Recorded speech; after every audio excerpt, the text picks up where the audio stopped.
Salanami. Salanami.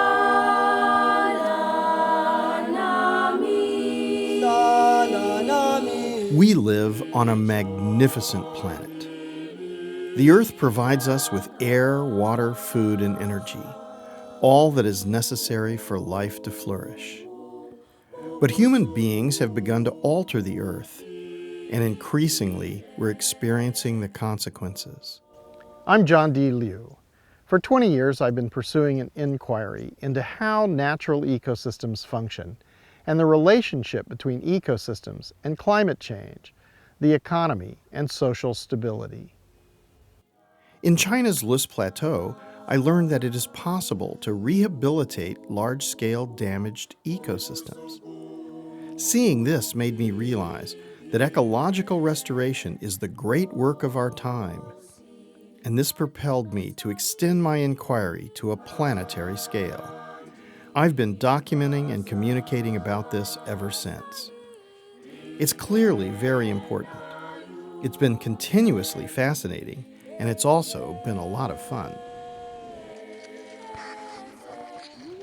Inspired by South Africa's determination to peacefully overcome the painful legacy of apartheid, I've come to see what lessons I can learn here about healing the Earth.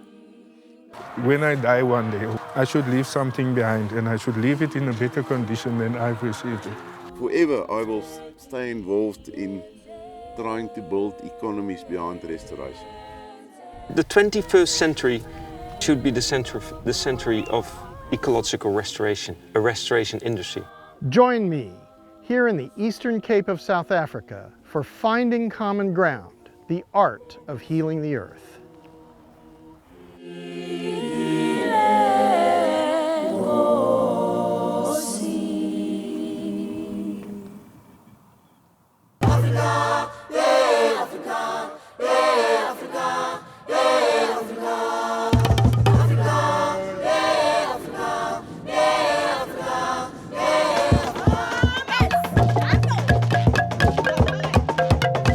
This is the Baviaanskloof, the Valley of the Baboons, in South Africa's Eastern Cape.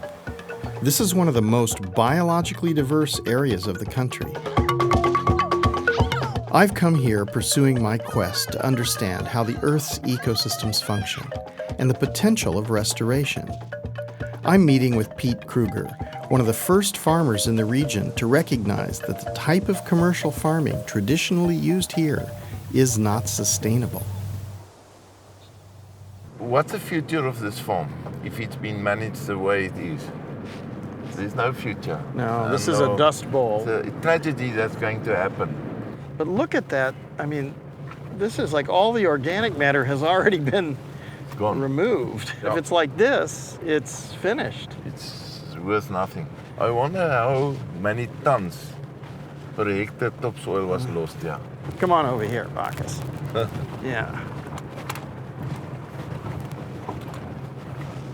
Piet's wife, Margrethe, took me to see the river where children used to play. They actually also caught some fish here. Need a hand? And then they brought the electricity into the valley, national grid, and the people started pumping water 24/7. And with the first year, nobody noticed the difference. But after 3 years, suddenly everybody realized that the water was gone and the river vegetation just dried up and died. And they were pumping this for irrigation? For irrigation, and they expanded their fields, produced more. Everything was subsidized, so the people had the money to do this. But they never realized that although they had the money, they didn't have more natural resources. That remained the same. Wow. This biome is very specialized. It's an edge system between the karoo and the thicket. What you see here is that this landscape has been adapted to grazing. And over several generations, most of the topsoil has eroded away. And that triangle in the middle is where the fence line stopped the grazers from going over, and you can see there it's much more functional.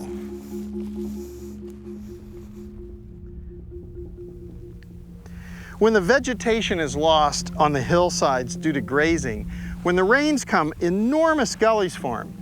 This is like an open wound on the earth, and it shows that just 200 years of unsustainable agriculture can erase millions of years of evolution.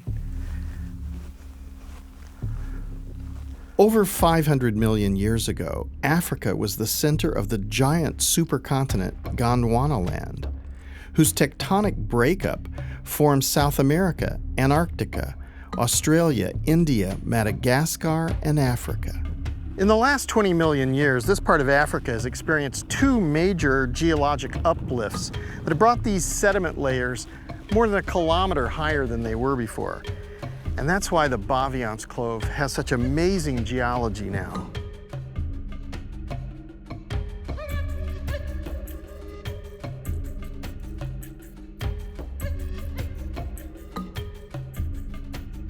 Biological processes over evolutionary time created, constantly filtered, and continuously renewed the atmosphere, the hydrological cycle, and the fertility of the soil. Unique plant life evolved that was perfectly suited to each region's climate. Within fully functional ecosystems, early human beings emerged. In this region, there are ancient cave paintings, some tens of thousands of years old, as early peoples documented their lives and their beliefs. DNA evidence shows that all human beings on the earth are related to each other. In other words, we are all Africans, and these are our ancestors communicating with us. In comparison to geologic and evolutionary time, all of human history is but a moment. Of course, if you're waiting for a bus in the Baviaanskloof, you might have to wait for what seems like a very long time. In the last few hundred years, South African history was dominated by colonization. The colonial era gave rise to one of the world's most unequal and repugnant social systems, apartheid. This racist ideology prolonged the oppression of the majority of South Africa's people for several decades after the establishment of the South African Republic in 1961. After long heroic struggle, suffering and sacrifice, the people of South Africa finally ended apartheid in 1994, and Nelson Mandela, the leader of the African National Congress, was elected president. Our people making history. Africa!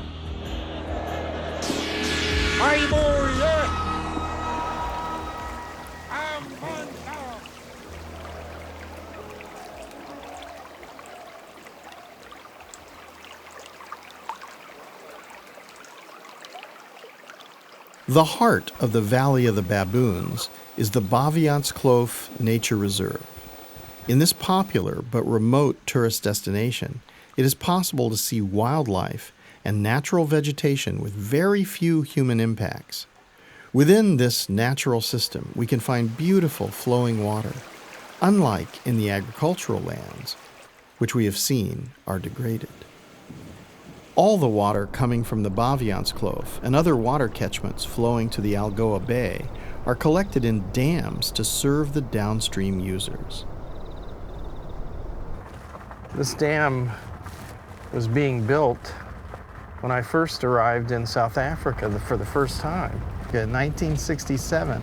But it's a little strange because the dam was built by prisoners.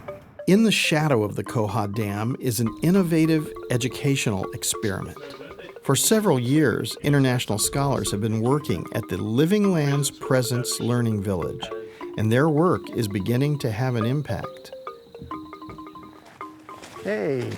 Hey, John. Welcome back at the Learning Village. Thanks very Do you much. want to go and have a look? Sure. The future of the Learning Village is now really expanding. We've been having a lot of students, but we're now looking at upscaling that and getting students in from South Africa, from different universities, and as well continue what we've been doing, really doing fact-finding on understanding the system better, and then as well starting finding solutions. This is the Working for Water nursery at the Learning Village.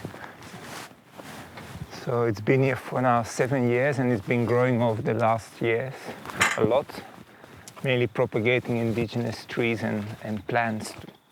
The Baviaans Grove is really ready for change. They really see that they need to change. They see they have an understanding together where they can go to, but now we need to do the science to provide them with the right solution, so when they make a decision, it's well supported by facts and science. The Living Lands is also assisting the South African government in public works projects like Working for Wetlands. How does it feel to be working to improve the earth and to improve the vegetation cover? Te sien en ander mense te laat sien wat gedoen is en wat na die mal. Jy kan sien wat dit opgelewer het. We're trying to tackle a number of problems here, or a number of issues, and one of them, probably the strongest, is job creation and poverty alleviation. And then together, we're merging that together with restoration and better environmental practices. Well, what are they working on? What they're trying to do is just to loosen the soil, and then we'll pack it with acacia as what we call brush packing. And that just allows for better infiltration of water and slows down the runoff. We do sediment traps, which also slows down water and traps any sediment that will be coming down in the high runoff stages. And when you do this work, are you looking at the scientific implications and how effective some of these measures might be? For sure. I mean, that's always the trick with restoration, is you come into an area with generally that hasn't been researched enough, so a lot of it's trial and error. That's where Living Lands comes in with the Learning Village, and really to document the process and get good data.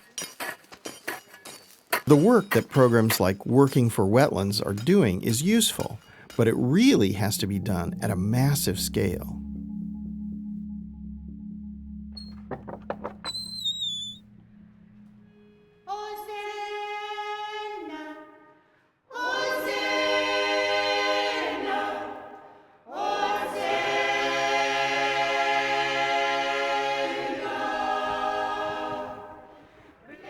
Rural communities like Zymanshoek are far from the mainstream of South African society and offer few opportunities other than public works programs in the way of jobs. The Working for Wetlands program is not always happening. So what happens when it's not on? If it is not on, we are unemployed. Like you see, all of us, we don't have work. We are just sitting at home doing nothing. So this is your house? Yes, this is my house. Do you feel that you can stay here for the rest of your life? I don't like to go and stay in the cities because I'm not used to all that danger and all that crime and things. There's no work opportunities, but for me it's better. While South Africa has taken the first steps away from segregation, in communities like Zymanshoek, integration and equal opportunity still seems a long way off. Places like us where we are not in the limelight. Most of the people don't even know about us. So you can't say it changed a lot for us because we are still living in the same conditions. Only the electricity we have, water we have, but other things, we can't say it changed for better for us. Do I hear something? Yes, it's the donkey cart. The donkey cart. Where is that donkey? Oh my goodness. Let's go see it. Okay. Uh-oh. Uh-oh. I think it's falling this way. I should be sitting in the middle.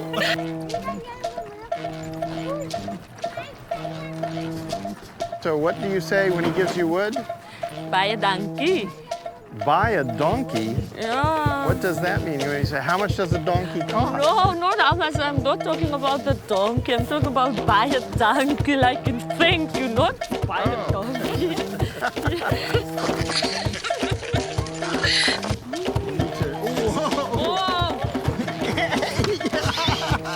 Oh. That was exciting. That was exciting.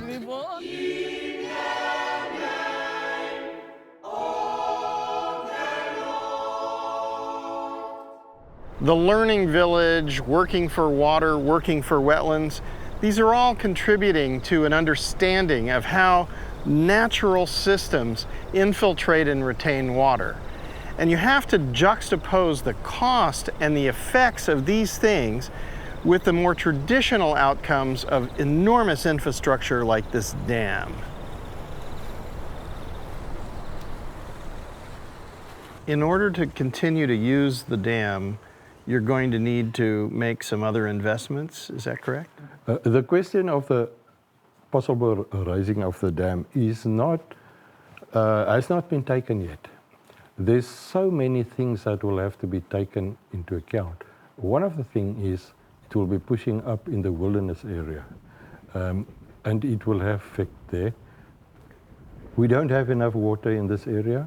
We have to invest in saving water. The farmers generally have invested lots of money on sophisticated irrigation systems. They have become so much more aware of saving water.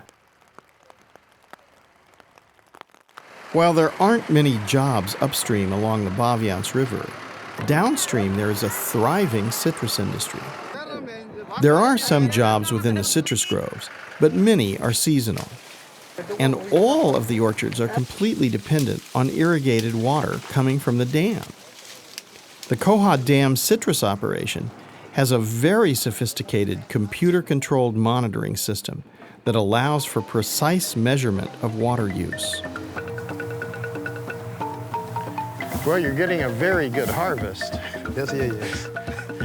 Did you know that you would be using computers like this a few years ago? No. Does it help you to have this kind of technology? Yes, yeah, very easy now. If the ground is dry, then we call it 30 minutes, 10 minutes, then we'll see how much water we must put in every day. Do you still like oranges? Do you eat lots of oranges? I eat lots of oranges.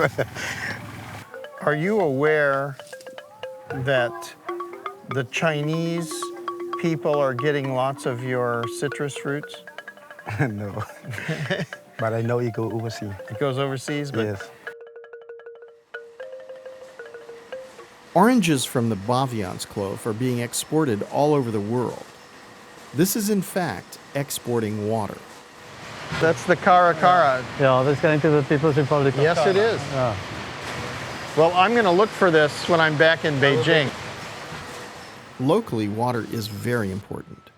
And this is also the catchment area for Port Elizabeth, the largest city in the Eastern Cape. All of the people living downstream depend on the water consistently flowing from the watershed. Already on this trip, we've identified the need for less water-intense agricultural methods and the need for meaningful jobs that can provide prosperity.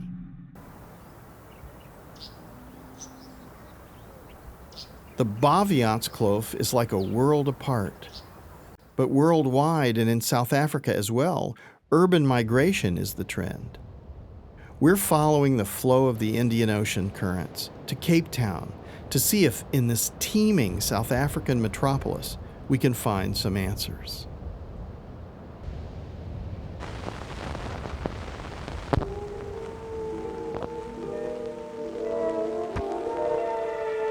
Let us pay a visit to the City Engineers Department to see how a township is planned. The first task, of course, is to locate a suitable site. What better location for such development than on the Cape Flats? This unused bushland of today will be the town of tomorrow. Here will stand houses, and here children will play. Sports fields, recreation grounds, and other open spaces are planned to create a continuous green belt running through the whole township. Apparently, the segregationist engineers in the 1960s thought that the best place to build a township for black South Africans was on an infertile floodplain. Renowned community leader Mama Kaba took us to see how the township is transforming the sandy soils into rich, productive living soils through organic gardening.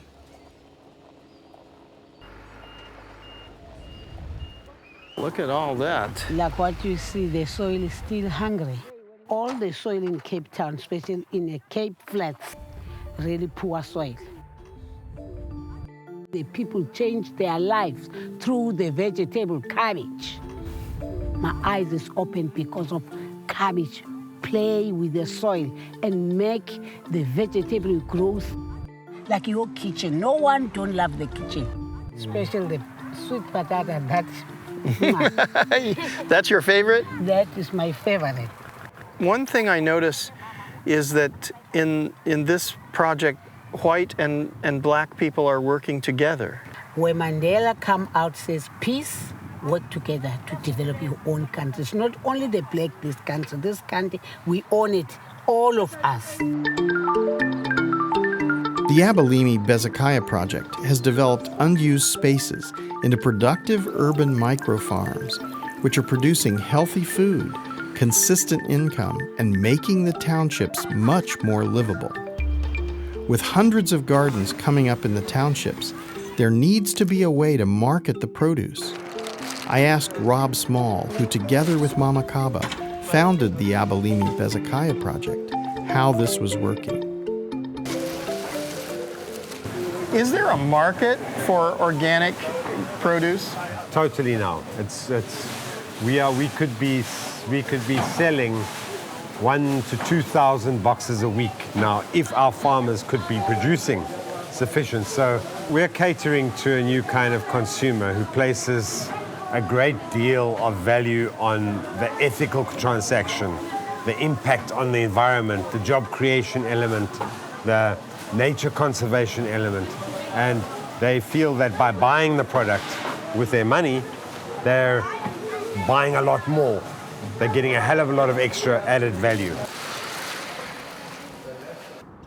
We found successful urban gardens with the potential to feed people and transform the townships.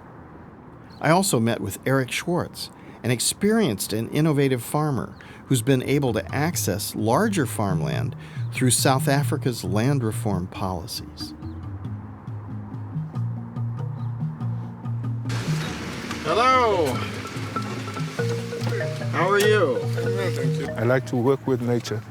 And if I can grow food in a way where I can protect nature at the same time, for me, that's more satisfaction.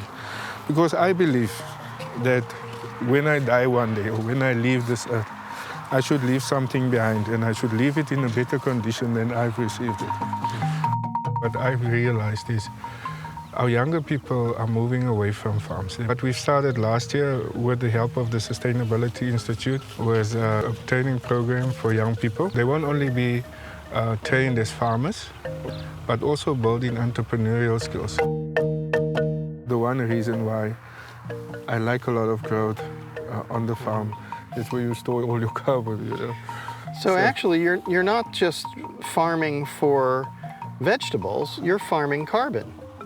Exactly. After 12 years, the carbon content in these soils have increased from 0.4% and we're just above 1% currently. Well, you're going to go up to 4 or 5% at some point. I want to get to 5. Yeah. I want to get to 5 over the next 3 years. I met with Eric at the well-known Spear Vineyard in Stellenbosch, near Cape Town. This iconic estate is an early adopter of very progressive agricultural policies. You know, the history of this area is one of, you know, the farm labourers have been badly treated. And this farm's been badly treated. And yet, now we can drive in areas of the farm and the pastures are lush. And so the forgiveness of nature is amazing. In a handful of healthy soil, there are more microorganisms than the humans on Earth.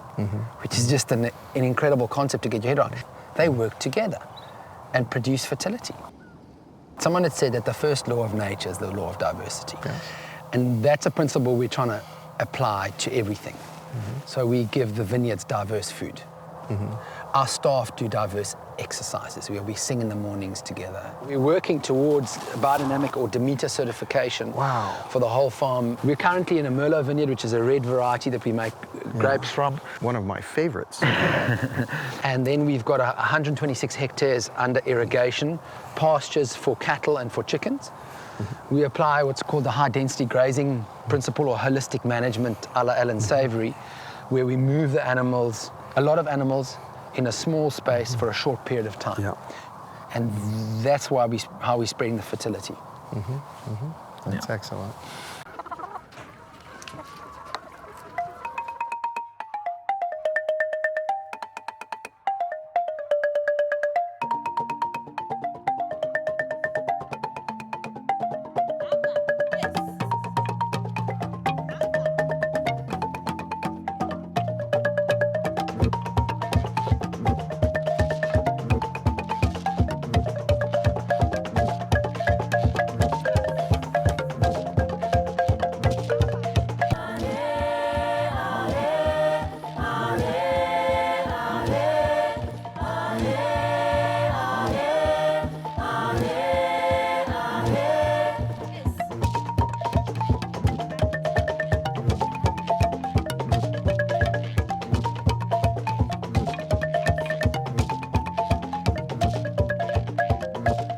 Hearing about the superior qualities of organic food made me want to sample some of this excellence.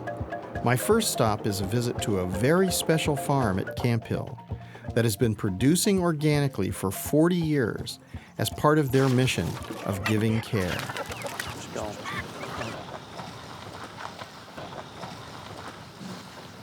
Hello there. Hello, John. Welcome. Thank you very much. John Hello, Liu. John. I'm Helen. Hello. Hello, Helen.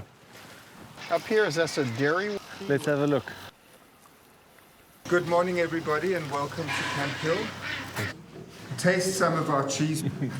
I'll just have to do it for my art. This is great. Something actually fills your whole being. Well, that's pure energy. Wow. Great. Then I met Debbie, a compassionate chicken whisperer. There's a chicken. There's a big girl. Did you see the movie Chicken Run? Yes. What did you think of that? I related because we have a Mrs. Dlamini and a Mrs. Oosthuizen. You know, chickens are originally forest animals, so they need bushes that they can go into and trees that they can climb, so they can start remembering their chickenness. So these are happy chickens. You can ask these girls. How's it going, ladies? And You're they probably don't wondering stress, why I they're not in asked you here pain. today. All right. So, I mean, this is sort of the opposite of the industrial thing. This is a biotic system. This is a common sense system. Yeah. Help me out, Debbie, because I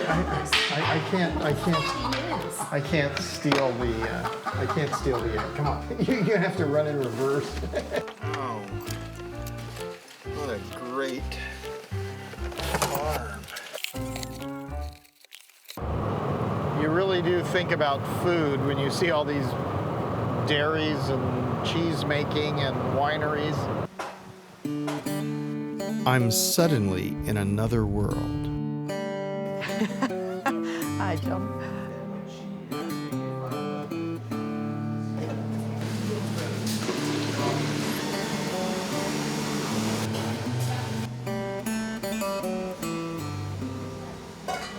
This is the smell of Africa. It's strong, it's pungent.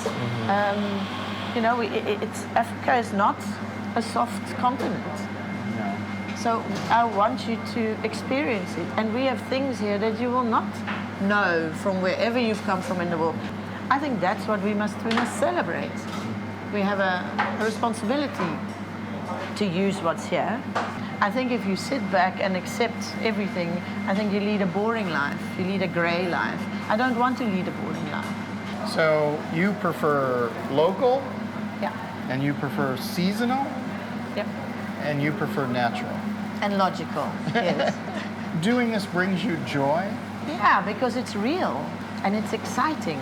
I'm not from this land, so maybe I look at it with different eyes, where I get completely excited by a berry of a tree that I've never seen before.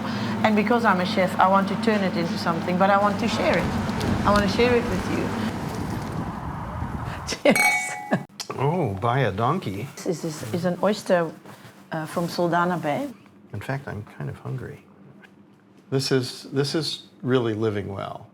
It is, and we're privileged. So this is the duck. I think I'm eating Michelangelo. Do you want to have a taste? I would like a taste. It's one of my favorites. Well, thank you. Or buy a donkey. Yes.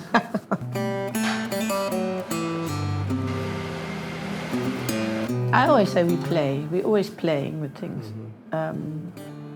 with dishes, with how we put things together. I celebrate where we are. I celebrate Africa. Oh, no. So this is also there to celebrate the Num Num. This is the Num Num. That's the Num Num. That's the Natal plum. This could take the world by storm. Num Num could be the next thing out of South Africa. Fantastic. Buy a donkey.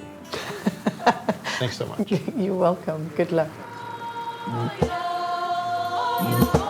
After seeing urban gardens growing out of empty lots and organic farms emerging from once depleted fields, my thoughts return to my quest to see what can be done about restoring the Baviaanskloof.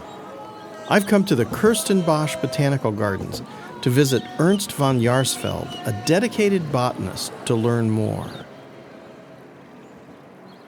Do you experience joy because of this work that you do? Extreme. I mean, it's my passion. It's been a privilege for myself to be able to work with nature. I discovered the richness of it and the worth to mankind, and how it still excites and inspires me.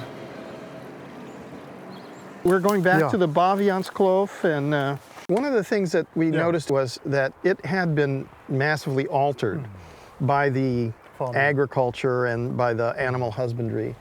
And they were looking to try to restore the natural vegetation. And they thought that this Spekboom, Portulacaris afra, was the keystone species. Do you feel that that's the case? No, I agree. It's a magnificent species. It sequestrates or catches carbon to the maximum. It occurs in what we call Albany thicket.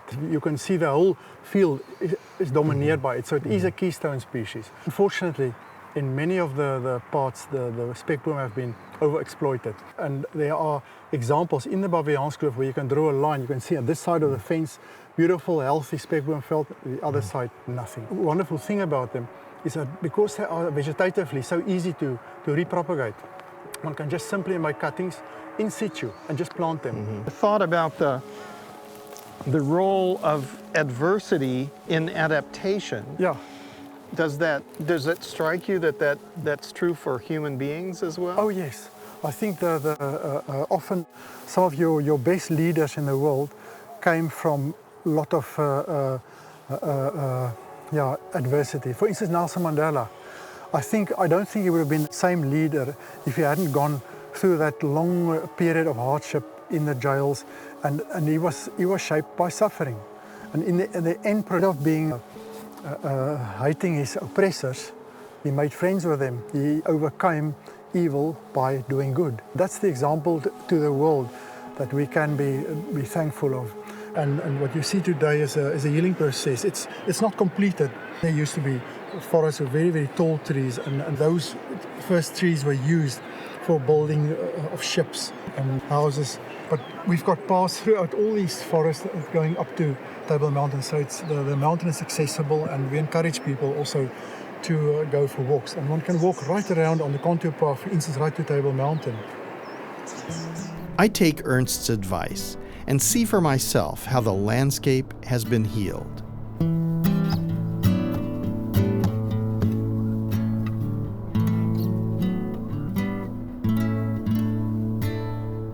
This is an area where a pipe was built to deliver water to Cape Town in 1888. One thing is to deliver water through pipes, but another is to infiltrate water into the system. And that's what all this vegetation is doing, and that's what we need to do all over the world. It's amazing how much vegetation can come up over time.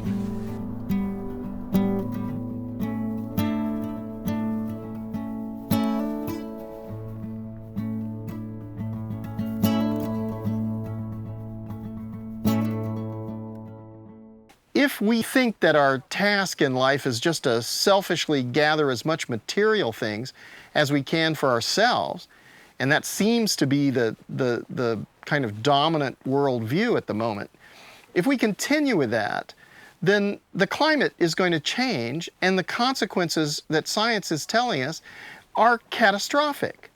So we're going to see increased incidents of droughts and floods and famines, and as human population has reached this scale that we're 7.2 billion now and we're adding 1 billion people every 12 years, it's not possible. The people who are privileged and the people who are not privileged have got to realize that the task is exactly the same and that we need each other. That there's no us and them, there's just us. We need to restore very large-scale damaged areas of the planet. So we have to act as a species on a planetary scale.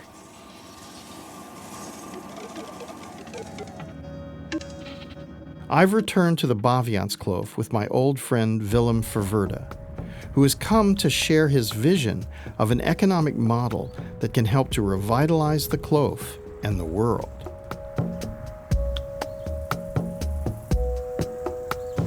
I think this place, Baviaanskloof, is could be a pilot and a very important example to show how this new economy would work. When I look out at these highly degraded landscapes, it's possible to feel sadness for the degradation, but it's also a huge opportunity, isn't it? Yeah. It's a tremendous opportunity. In the 20th century, you have seen that the value of nature has gone away in one way or another. It's not in our system. So people and financial institutions, but also industries, governments, have seen it as a kind of separate thing. We're facing climate change. Yeah. How are we going to deal with climate change? The talk just goes on and on and on. But yet here is something that can be done. Yeah. Especially these man-made deserts, we can turn them into green areas again. It's lots of effort, it's lots of labor, but we have the financial means to do it, and it will sequester, it will be carbon sinks.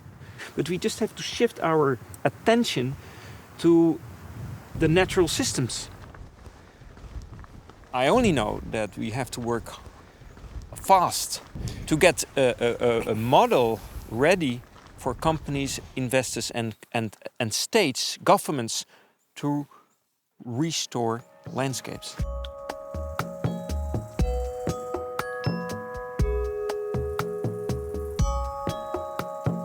So what I propose is that we go to a system where we have 4 returns per hectare, and that a financial return or an investment return is a logical thing, but there are other 3 returns.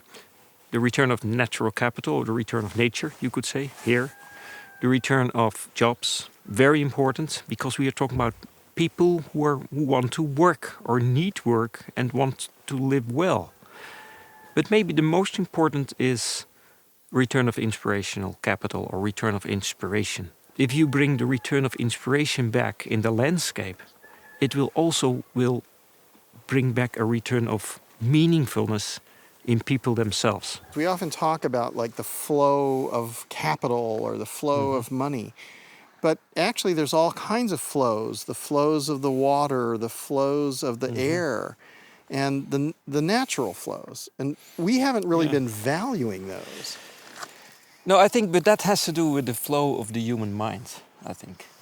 The flow of the human mind has been, over the last centuries, much more into the pure economic or financial flows, and bringing the balance back in the landscape is also about bringing back the balance between nature and man in the human mind. So the landscape is actually reflecting, or let's say the state of the landscape is reflecting the state of the human mind, the state of your inner self.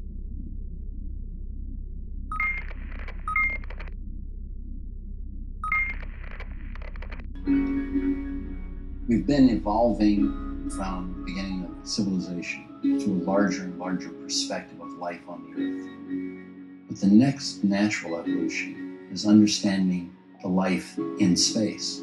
That is, the fact that the earth is a spaceship Earth. We are in space already.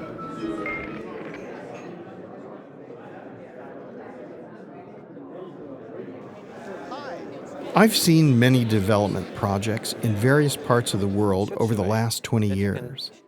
Many struggle because they're not well understood by the local people, who, after all, must implement them.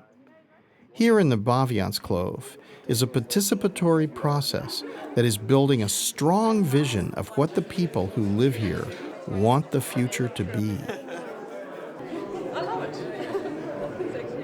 How can you take forward carbon credits, those kind of things? So the things that we already know about and have been talking about for a while, really building cases for them to make it more concrete.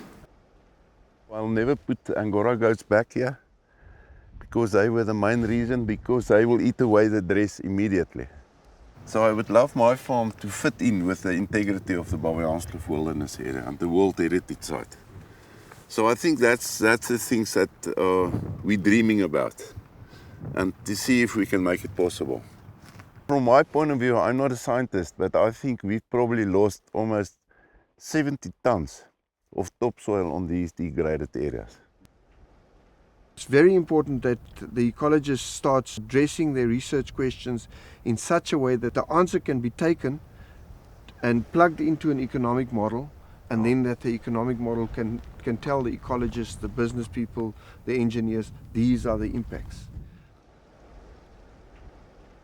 What is lacking still, and they're working on it, is a kind of large master plan, because they have to scale up a whole plan for the whole valley and then interact with companies and business at the Port Elizabeth region, because they are still not aware of what's happening here, and they rely on the water this valley is providing them. So what we're seeing is that this type of activity will increase carbon, will increase the infiltration and retention of rainfall, will give jobs to many people, and it's obviously what we need to do to mitigate and adapt to climate change. Yeah, the 21st century should be the century of ecological restoration, a restoration industry, because the restoration industry will not only bring finance, but it will bring value, jobs, social cohesion, and all this because people are going to understand as well that if they work with nature, they will. It will be easier to get a higher return for the long run, return on financial investments. Of course, a dam lifespan is a lot shorter than a restored ecosystem. That's always there. You maintain it well, and you don't need to reinvest in it. You need to maintain it. A dam, you need to do that. At the moment, there is more water overflowing the dam than get captured in the dam, and that's because the systems above the dam don't hold water. They want to strengthen and enlarge it. That will cost them around 1 billion rand. The restoration will be a lot less costly. You have more biodiversity, you have people inspired at restoring an ecosystem than building a dam.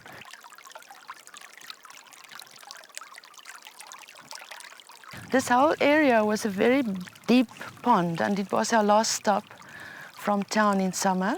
Now it's just a small trickle, but this is better than it was before. It went dry for a while. Yes, this part of the river that's been restored is slowly coming alive again. You know, the trees are coming back, vegetation, everything that's keeping the water from rushing down to the dam is now coming back, and you get cleaner, more higher quality, slow moving water now.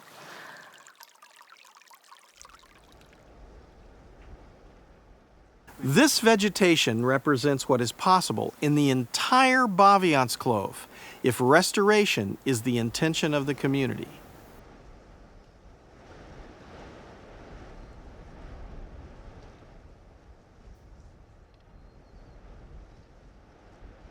I have a confession to make. My name is John, and I'm a travel-holic. Hi, John. Cheers. No, cheers. Cheers. And welcome here in the mountains. Thank you. I'd worked in Cape Town, say for 20, 30 years, and I'm back here. And I'm very proud because it's very quiet here. And I'm glad to say that it's only the youngsters must be developed, have skills. That's why the job is actually the most important thing. If the reserve is coming closer to us, maybe there will be more job creation for the youngsters because of tourism. You see, maybe we can sell something to the tourism. They will be creating more jobs and maybe more training opportunities for us. So I think it will be a great idea if the nature can come closer to us. John, there's something I want to show you. Okay. This picture was taken during the early 60s. And here you can see the river. It's meandering over the valley floor. Then you compare it with this picture. After this picture was taken in 1986, here you can see how the river has, because of the quick runoff, have taken away all the vegetation. By this area where I got my water for irrigation on these fields has dried up because of the change in the natural flow regime of the river system. My new purpose in life started off when my water dried up. Now, there is a plan to increase the size of the dam. John, I personally, my opinion is that restoring catchment areas and restoring the natural ecological reserve of nature are of greater importance than building new dams. If you've got a natural system that absorbs and stores water and slowly releases high quality water into dams, which are made available for human consumption, then I think we're working with a winning concept. It's actually much cheaper also to restore catchment areas. It can also create more job opportunities than building new dams. What we're talking about looks like a model in which the local communities come together to do all the right things to mitigate and adapt to climate change. That's exactly what's being discussed in all these big meetings around the world, but in those big meetings they can't do anything. No. It's only here in the landscape. And so when they talk about money, that's where the money should come from, isn't it? Because this is what the world needs to do to ensure that the future will be sustainable. You know what's nice about this? We can actually create jobs out of it. Yeah. That's, and you know, with a country like South Africa with unemployment such a big challenge, doing the right thing and creating jobs. And then you get security for our whole region, water security. Everybody is going to benefit. Jobs means more safety and less crime. Yeah, and jobs means more money in circulation in the economy. So the economy will grow out of its own. And there's something else, there's like a pride too, isn't there? There's like a really different self-image. Ownership of your natural resources, people taking ownership. But there is a condition to that, John, and that's that everybody living off the land must benefit from this. Yeah. Not only the landowner. Yeah, the whole community. The whole community must. From the farm workers to people living in villages, rural villages, everybody must benefit from it. South Africa's ability to have a peaceful transition following apartheid is of enormous importance for the world. Imagine in the Middle East or in Central Asia, if these places are going to participate in the great work of our time to mitigate and adapt to climate change, they're going to have peace. And if they don't have peace and they don't participate, we're not going to succeed. This is a global time, and we need to act as a species all over the planet. We've had a great time in South Africa. We've met good people and new friends to care about for the rest of our lives. But the road is calling me. There are always more places to visit and much more to learn. In Finding Common Ground, the art of healing the earth.